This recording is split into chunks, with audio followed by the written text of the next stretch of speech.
¿De verdad crees que alguien como tú puede tocar a mi familia y salir ilesa? Me espetó con desprecio. Lo que él no sabía es que mi padre me había dejado un arma secreta, escondida a plena vista en el único documento que Ricardo del Moral nunca leyó con atención. Todo empezó en una noche extraña. Hay noches en que los candelabros no calientan nada. El gran salón de Les Sanct, Regis de la Ciudad de México, ardía con luces doradas, música suave y 600 pares de ojos fijos en ella. Sofía del Moral, esposa de uno de los hombres más poderosos de la ciudad, estaba de pie en el centro del salón, en su quinto aniversario de bodas, envuelta en una columna de seda azul glacial. Ella sonrió. Le dolían las mejillas de tanto sonreír.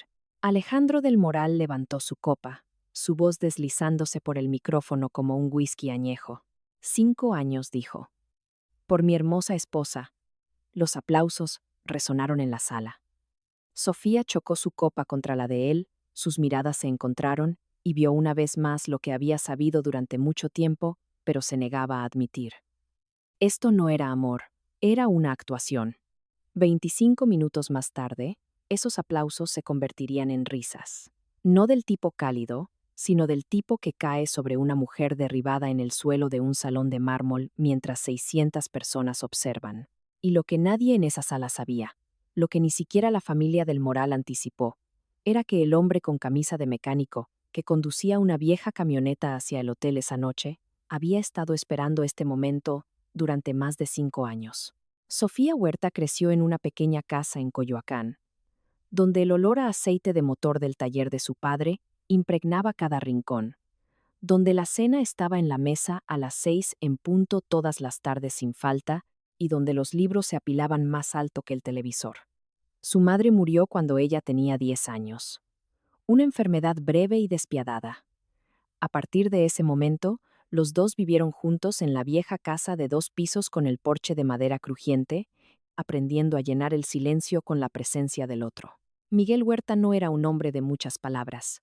Le enseñó a su hija con acciones cómo cambiar una llanta antes de que pudiera conducir, cómo leer un balance general antes de entrar a la universidad, y cada viernes por la noche le leía desde Rulfo hasta García Márquez y Fuentes, con una voz tan grave y constante como un motor bien mantenido. Sofía creció sin riqueza, pero sin carecer de nada que realmente importara. Pagó la universidad con media beca y 2 trabajos de medio tiempo simultáneos. Estudió arte, no por romanticismo, sino porque genuinamente veía el mundo de manera diferente en los objetos desechados, en las líneas rotas, en la luz que caía sobre superficies que nadie se molestaba en notar. Después de graduarse, regresó a la ciudad y abrió una pequeña galería en la colonia Roma con sus ahorros y el apoyo inquebrantable de su mejor amiga, Elena Rodríguez, una mujer brillante y gloriosamente ruidosa, que firmó el contrato de arrendamiento con ella y creyó en su visión antes que nadie. La galería de Sofía no era grandiosa, pero era real. Mostraba obras hechas con materiales recuperados, con cosas que habían sido desechadas y devueltas a la luz. Los críticos lo llamaron crudo y fascinante. La revista Chilango publicó un reportaje, y entonces Alejandro del Moral entró por la puerta. Compró 3 piezas en esa primera visita. Le pidió que le explicara cada una, no como un comprador, sino como un hombre que genuinamente quería entender.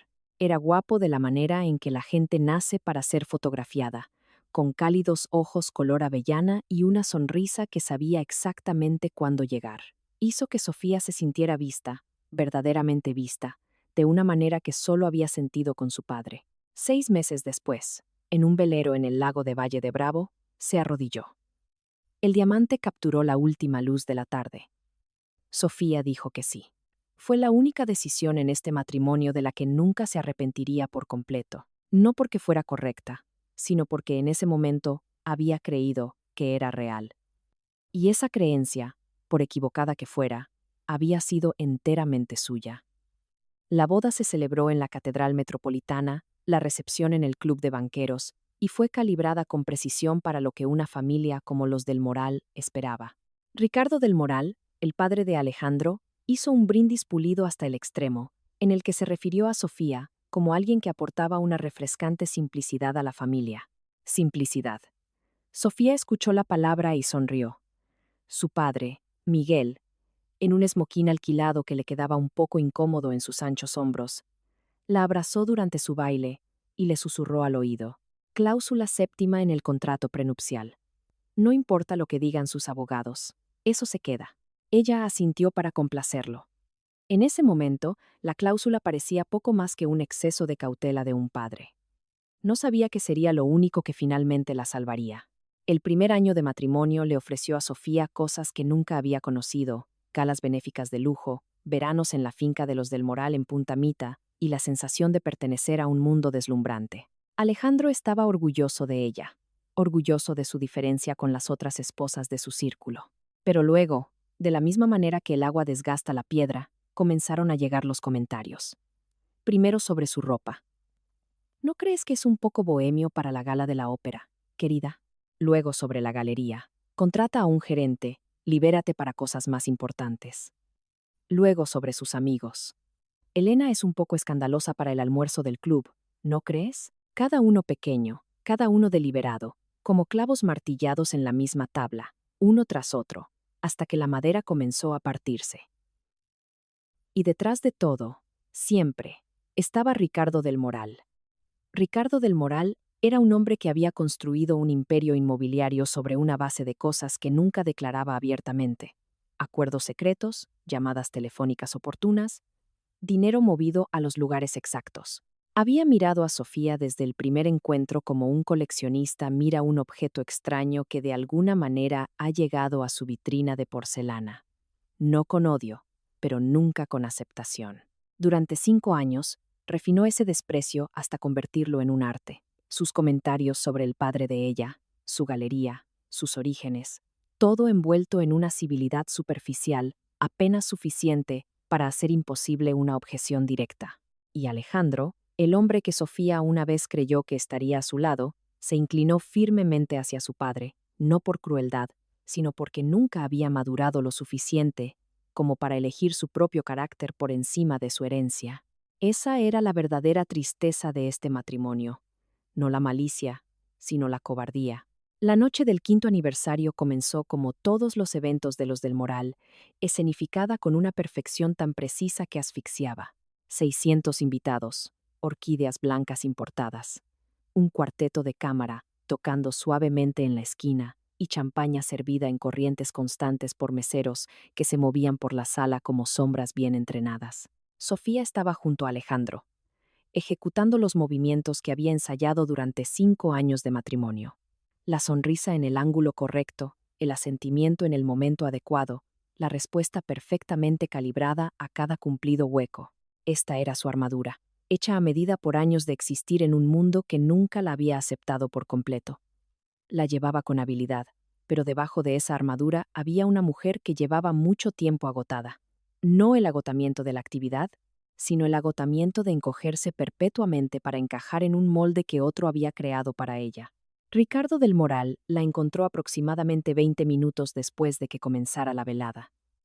Se materializó a su lado como si hubiera sido invocado desde las mismas sombras de la habitación. Sus mancuernillas con monograma atrapaban la luz del candelabro, su voz como grava y arrogancia prensadas en un solo sonido. Sofía, un momento. No era una pregunta. Nunca era una pregunta con Ricardo. La guió hacia la esquina de la sala, que estaba un poco menos concurrida. Una posición elegida deliberadamente, reconoció Sofía, porque permanecía lo suficientemente visible para que los espectadores se dieran cuenta, pero lo suficientemente privada para que la conversación en sí no pudiera ser escuchada con claridad. Ricardo del Moral nunca hacía nada sin antes calcular el terreno. Alejandro estaba a unos pasos, riendo con el subsecretario de gobierno. Miró por encima una vez, brevemente, y luego se volvió. La conversación comenzó con un comentario sobre las flores, ligeramente ostentosas. Luego pasó a Elena, la amiga de Sofía, quien había organizado el evento, descartada con el tipo de desprecio ligero diseñado para hacer que cualquier defensa pareciera excesiva. Luego, a la galería. Se refirió a sus esculturas de material reciclado como chatarra, con el tono de un hombre que describe cortésmente la basura. Sofía escuchó, bebió su champaña a sorbos pequeños y mantuvo su expresión neutral con la técnica de alguien que lo había hecho demasiadas veces. Entendía la arquitectura de estas conversaciones. Siempre comenzaban en la periferia y se movían firmemente hacia adentro, como un cazador que cierra un perímetro antes de atacar. Simplemente aún no sabía dónde caería el centro de esta noche. Luego mencionó el nieto que quería. Habló de legado y herederos con la voz de un hombre que hace un pedido y no entiende por qué la entrega se retrasa. Mencionó a Amanda, la primera esposa de Alejandro, de la familia Carlyle, alguien que entendía mejor las presiones del legado, y entonces, tan ligera y precisa como una aguja que encuentra exactamente el punto de presión correcto, preguntó por su padre. ¿Cómo está tu padre? ¿Sigue jugando con motores? Sofía mentalmente dejó su copa de champaña, aunque en realidad todavía la sostenía. Su padre, Miguel Huerta, que había trabajado jornadas de 12 horas bajo los cofres de los autos para pagarle la escuela, que le había leído todos los viernes por la noche, cuyas manos estaban callosas por el trabajo honesto, pero cuya dignidad estaba más intacta que la de cualquier otra persona en esta sala, estaba siendo mencionado como un detalle medianamente desafortunado en la historia de su fracaso para convertirse en una del moral adecuada. Habló lenta y claramente, y dijo que su padre era el mejor hombre que había conocido, que el verdadero carácter no se compraba ni se heredaba, que, a pesar de todos los ceros en las cuentas de la familia del Moral, era algo que no habían logrado comprar ni en su mejor día. Las palabras quedaron suspendidas entre ellos, afiladas e irrevocable. A su alrededor, otras conversaciones se apagaron en un círculo de silencio que se expandía. El rostro de Ricardo del Moral se transformó. La compostura patricia se disolvió, reemplazada por una ira purpúrea y moteada. El rostro de un hombre completamente desacostumbrado a que le hablaran directamente. Lo que dijo a continuación no fue un susurro. Fue lo suficientemente fuerte como para que los que estaban cerca lo oyeran claramente. La llamó una pequeña insolente. La llamó naca. Dijo que no era nada sin el apellido del Moral pegado a ella como una etiqueta de precio. El salón se quedó completamente inmóvil. 600 personas y ningún sonido en absoluto, excepto el peso de esas palabras asentándose en el aire. Elena se abría paso entre la multitud, con el rostro pálido. Alejandro caminaba hacia ellos. Por fin, pensó Sofía. Finalmente, viene. Pero cuando llegó y sus ojos encontraron los de ella, Sofía comprendió de inmediato que se había equivocado. La furia en el rostro de Alejandro del Moral no estaba dirigida al padre que acababa de humillar a su esposa frente a media ciudad. Estaba dirigida a ella. ¿Cómo te atreves a hablarle así a mi padre?, dijo Alejandro, su voz un chasquido bajo y cortante. La miraba solo a ella. Solo a ella. Sofía intentó hablar, intentó explicar, pero él la interrumpió. Discúlpate ahora mismo. La injusticia del momento literalmente le quitó el aliento. 5 años de desprecio envuelto en civilidad. 5 años de estar al lado de un hombre que nunca había estado genuinamente a su lado. 5 años de hacerse más pequeña, más silenciosa, menos. Y ahora, en el único momento en que había hablado con honestidad, él exigía que se disculpara por ello. Sofía miró el rostro de Ricardo, triunfante y feo. Miró el rostro de Alejandro, rígido y expectante. Y entonces dijo una palabra en voz baja, pero en el silencio absoluto de esa sala, resonó como un disparo en una catedral. No, lo que sucedió a continuación se desarrolló tan rápido que la mente no pudo procesarlo en secuencia. El brazo de Alejandro se echó hacia atrás, no un puño, una palma abierta. El sonido de su conexión con su mejilla congeló todos los ruidos de la sala a la vez. Su cabeza se giró bruscamente hacia un lado. La copa de champaña se le resbaló de los dedos y se hizo añicos en el suelo de mármol en 100 pedazos. Y luego, desde algún lugar de la multitud, una sola risa corta, luego otra y más. Una ola lenta y repugnante que se extendía desde el centro del círculo donde ella estaba. La gente que temía a Ricardo. Las mujeres de la alta sociedad que siempre la habían resentido. Los aduladores que habían estado esperando exactamente esto. Su risa era un arma más cruel que la propia bofetada, porque decía lo que la bofetada solo había insinuado, que ella no pertenecía aquí, que nunca había pertenecido. Y todos en la sala siempre lo habían sabido, excepto ella. Sofía no lloró de inmediato. De eso estaría silenciosamente orgullosa después. No porque fuera fuerte de la manera en que no se siente nada, sino porque una pequeña parte de hierro en su interior había decidido que no la verían caer allí. No allí, en medio de 600 personas, con la risa todavía resonando en sus oídos y los vidrios rotos esparcidos a sus pies. Se enderezó. Levantó la barbilla. Su mejilla ardía y ya comenzaba a hincharse, pero miró directamente a los ojos de Alejandro, donde la ira ya se había desvanecido, reemplazada por la expresión de un hombre que acaba de romper algo, y se pregunta en privado si puede fingir que no fue su culpa. Miró a Ricardo, que la observaba con la pequeña sonrisa fría de un hombre cuya creencia de toda la vida acababa de ser confirmada. Luego, sin una sola palabra, Sofía se dio la vuelta y se fue.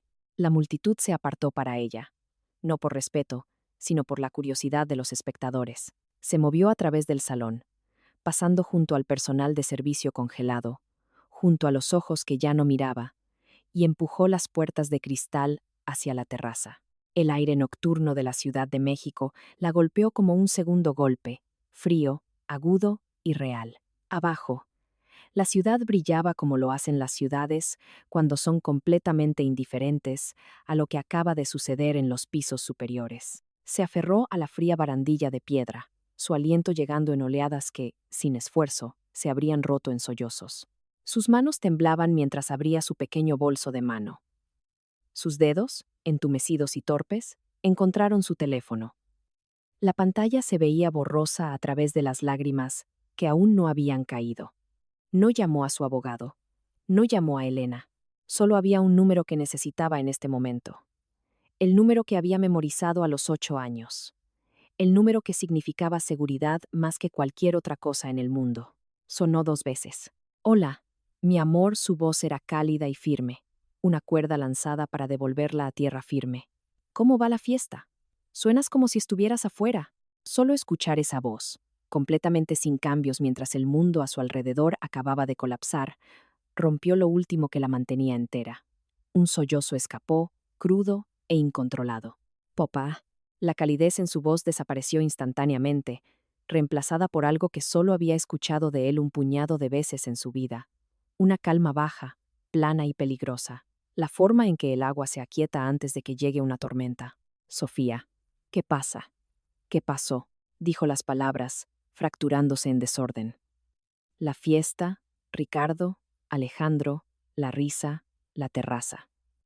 Hubo silencio al otro lado de la línea, no un silencio vacío. El silencio de un hombre recomponiéndose, calculando, decidiendo. Cuando volvió a hablar, su voz era completamente diferente. ¿Dónde estás? En la terraza del St. Regis. Estoy en camino. No te muevas. No hables con nadie. 15 minutos. Antes de que pudiera decir algo más, la línea se cortó. Sofía bajó el teléfono y lo presionó contra su pecho. Apoyó la frente en la barandilla fría y miró las luces de la ciudad abajo, doradas, blancas y azules, infinitas e indiferentes. Su padre le había dicho alguna vez: mira las luces. Cuéntalas. Solo respira.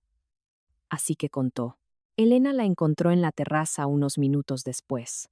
El rostro de su amiga estaba del color del papel, los ojos rojos, y el abrazo en el que metió a Sofía fue lo suficientemente fuerte como para casi desequilibrarla. Dios mío, Sofía. Lo vi todo. No puedo creerlo. Ese viejo miserable. Y Alejandro. Sofía se dejó abrazar por un momento, respirando la calidez familiar. Luego se enderezó.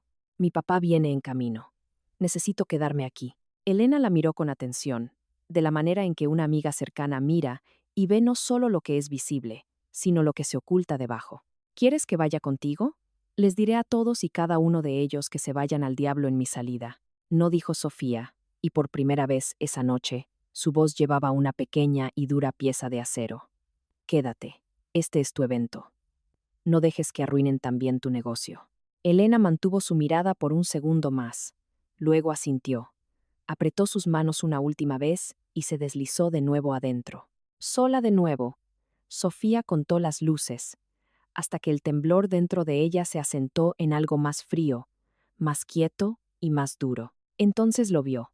Un par de faros entrando en la entrada del hotel desde Paseo de la Reforma con el tipo de autoridad sin prisas que no necesita velocidad para afirmarse. No un sedán de lujo. No un auto de alquiler con un chofer uniformado. Una Ford Lobo Raptor negra, vieja pero impecablemente mantenida.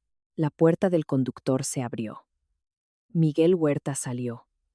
Llevaba una camisa de mecánico azul marino limpia con su nombre bordado sobre el bolsillo del pecho, jeans gastados y botas de trabajo pesadas. No miró hacia la reluciente fachada del hotel, miró directamente a la entrada. Dijo unas pocas palabras al valet, quien inmediatamente asintió y retrocedió sin discutir. Luego, Miguel Huerta empujó las puertas doradas del hotel y desapareció adentro. Sofía soltó un aliento que no sabía que estaba conteniendo. Su padre estaba aquí. Y algo muy fundamental en el equilibrio de esta velada acababa de cambiar. Miguel Huerta apareció en la terraza en menos de 3 minutos desde el momento en que entró, sin prisas, sin ser molestado. La encontró en las sombras junto a la barandilla y no dijo nada excepto una palabra: mi amor, solo esa palabra. Y el mundo que había estado inclinándose durante la última media hora, de repente tuvo un eje de nuevo. Sofía se movió hacia él, y entonces estaba en sus brazos. El olor a jabón de ropa, el vago rastro de aceite de motor, el frío aire nocturno y la tormenta que había estado conteniendo, estalló en sollozos que ya no tenía fuerzas para controlar. Él no dijo todo está bien, no dijo no llores, simplemente la sostuvo con una mano grande acunando la parte posterior de su cabeza y dejó que la tormenta pasara.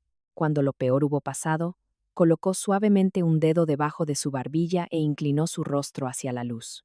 Sus ojos se oscurecieron al ver el hematoma que se formaba en su pómulo. Se volvió absolutamente, aterradoramente inmóvil. ¿Quién? Solo esa palabra. Alejandro, susurró ella. Él asintió una vez, pequeño y preciso. Su pulgar, calloso y gentil, rozó ligeramente justo debajo del hematoma. ¿Alguien más te puso las manos encima? Le contó sobre Ricardo, su agarre en su brazo más temprano en la noche. Miguel escuchó, guardó silencio, asintió de nuevo. Se quitó su gastada chaqueta de cuero y la echó sobre los hombros de ella. Le quedaba enorme, todavía cálida por su cuerpo, y Sofía se la envolvió como si se envolviera en algo que siempre le hubiera pertenecido. Luego se giró para volver a entrar a recoger sus cosas. A través del cristal, vio a su padre entrar al salón y vio el momento en que Alejandro lo reconoció. Vio cómo ese reconocimiento se convertía en desprecio en el rostro de su esposo y luego cómo ese desprecio se transformaba en otra cosa, el comienzo del miedo. Ricardo también vio a Miguel. Se separó de su grupo y se movió para interceptarlo. Ella no podía oír lo que se decía, pero podía verlo. Vio la postura de Ricardo, el arma familiar de la autoridad. Vio la postura de su padre, relajada, como un mecánico mira un motor roto, cuando ya sabe exactamente dónde está la falla. Y entonces, vio lo que le sucedió al rostro de Ricardo del Moral mientras su padre comenzaba a hablar. El color comenzó a drenar del rostro de Ricardo, no porque se estuviera enojando más, sino porque estaba reconociendo algo. Porque el hombre que estaba frente a él con una camisa de mecánico estaba diciendo cosas que nadie fuera de un círculo extremadamente cerrado debería haber sido capaz de saber. Sofía vio a Alejandro acercarse. Lo vio susurrarle a su padre. Vio a Ricardo responder a algo que Miguel dijo colocando una mano en la mesa alta cercana para estabilizarse. Ese fue el momento en que comprendió que esta noche no se trataba solo de la bofetada. Un secreto se estaba abriendo, y su padre era quien sostenía la llave. Cuando Miguel volvió a la terraza con las cosas de Sofía en la mano, su rostro había vuelto a su tono cálido. Tengo tus cosas. ¿Lista para ir a casa? Sofía lo miró, con 1000 preguntas presionando detrás de sus ojos. Ahí dentro, parecía que había visto un fantasma. ¿Qué le dijiste a Ricardo? Tuvimos una conversación, dijo él. Ya está hecho. Vamos a casa. Mientras la Ciudad de México retrocedía detrás del cristal de la camioneta, Sofía observó a su padre y comprendió que estaba a punto de escuchar algo que él había mantenido en secreto durante muchos años. Luego le preguntó qué le había dicho a Ricardo sobre el desarrollo de Santa Fe, las variaciones de zonificación, la adquisición alemana y la empresa fantasma en Panamá. Miguel mantuvo los ojos en la carretera. Exhaló lentamente. Sofía, hay cosas sobre mí, sobre mi vida antes de Coyoacán, antes de ti. Sabes que trabajé en finanzas en Nueva York antes de que tu madre se enfermara. Analista, dijo ella. Esa es siempre la palabra que usaste. Esa es una palabra para ello, dijo él, su voz plana. Me llamaban el solucionador. No porque solucionara las cosas en el sentido noble, sino porque hacía desaparecer problemas para corporaciones, para hombres como Ricardo del Moral. Sofía guardó silencio. Él continuó. Le habló de las primeras expansiones agresivas de Ricardo, de la documentación que había visto, de saber dónde estaban enterrados los cuerpos porque a veces había ayudado a elegir la pala. Cuando tu madre se enfermó, dijo, le prometí que me iría, que te criaría en un lugar real, donde la gente arregla cosas rotas en lugar de solo intercambiar pedazos de ellas. Cumplí esa promesa. Pero lo guardaste todo, dijo Sofía. Toda esa evidencia, todos esos años. Un seguro dijo simplemente. Nunca planeé usarlo. Pero vi a Alejandro esa primera vez. Vi a esa familia. Supe qué tipo de personas eran. Por eso, insistí en la cláusula séptima. Sofía sintió que le faltaba el aire. La cláusula séptima establecía claramente que si Alejandro cometía un acto de violencia física en su contra, corroborado por un informe policial, documentación médica o testigos creíbles, a Sofía se le otorgaría el control de voto inmediato e irrevocable sobre el 12% de las acciones comunes clase A en circulación de empresas del Moral. 12%, un asiento en el Consejo de Administración. Todo enterrado en un lenguaje legal que Ricardo del Moral había firmado porque lo consideraba insignificante. No la respetarán, dijo ella. Lucharán. Que luchen, dijo Miguel. La cláusula es blindada.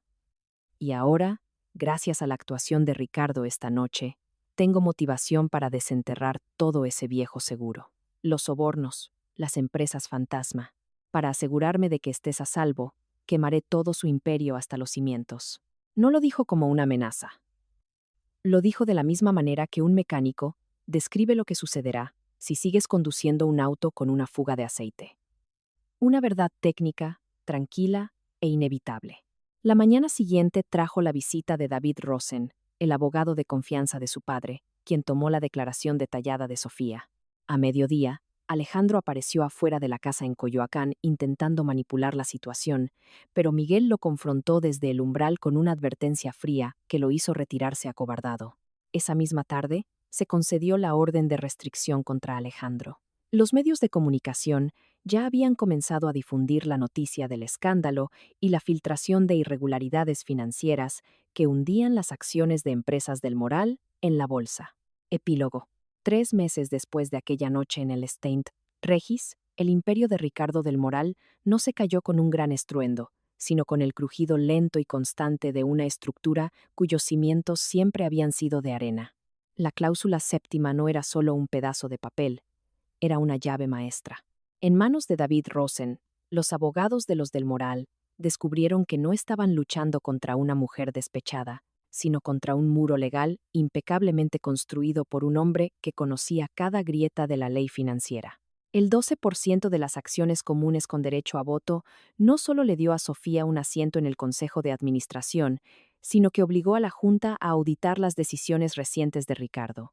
Cuando los auditores independientes entraron a las oficinas de empresas del Moral, las piezas del dominó comenzaron a caer una tras otra. Ricardo intentó llegar a un acuerdo en privado 3 veces, pero Sofía rechazó vender su silencio. Usted nunca entendió lo que pasó esa noche, señor del Moral, dijo Sofía en su última reunión. Esto nunca se trató de dinero. Mi dignidad no tiene un precio que su cuenta bancaria pueda pagar. Las acciones se quedarán donde están, y la auditoría llegará hasta el final. En los meses siguientes, la Galería de Sofía en la colonia Roma reabrió sus puertas con una exposición dedicada al arte del reciclaje y las segundas oportunidades. La noche de la inauguración, la calle estaba llena de gente real, amigos, artistas, vecinos y personas que admiraban su fortaleza. No había candelabros de cristal ni orquídeas importadas, pero el lugar estaba lleno de luz, risas y conversaciones genuinas. Al final de la noche, Sofía se quedó sola en la terraza trasera mirando las luces de la ciudad. Su padre se acercó despacio, entregándole una taza de té caliente. ¿En qué piensas, mi amor?, preguntó Miguel suavemente. Pienso en que durante mucho tiempo creí que necesitaba encajar en el mundo de alguien más para ser valiosa, dijo ella, apoyando la cabeza en el hombro de su padre. y me tomó caer al suelo para darme cuenta de que el único mundo que necesito construir es el mío. Miguel sonrió, contemplando las luces nocturnas de la Ciudad de México con la tranquilidad del trabajo bien hecho. Esa es la verdadera cláusula de la vida, Sofía. Nadie puede quitarte lo que tú misma has aprendido a valorar. ¿Tú habrías ejecutado la cláusula séptima para tomar el control? ¿O habrías preferido desaparecer y empezar una nueva vida desde cero? Cuéntamelo en los comentarios, y no olvides suscribirte para más historias como esta.